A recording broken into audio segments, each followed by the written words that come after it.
Dear friends, today I am showing you how to orient the crane booms of your IK crane so to get the maximum load capacity. Please note the red marks close to the articulation point between column and first boom.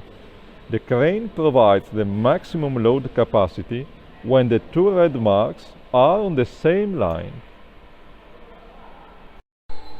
An axial and a telescopic crane has more than one freedom degree.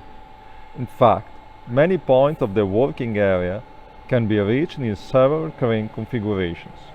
For example, you can reach the same point raising the first boom and keeping the second boom in flat position, or else keeping the first and second boom aligned. Each crane is provided with its load diagrams. You can find them on the crane column and/or on the local control frame.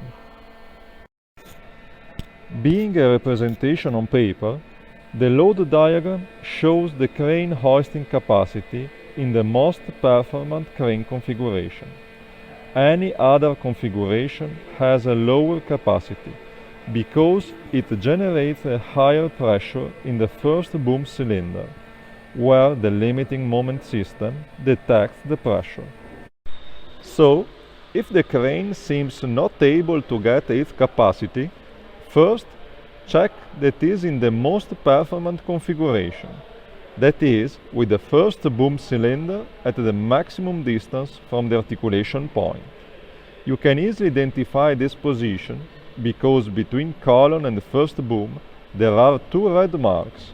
The most performant configuration is when the red marks are on the same line.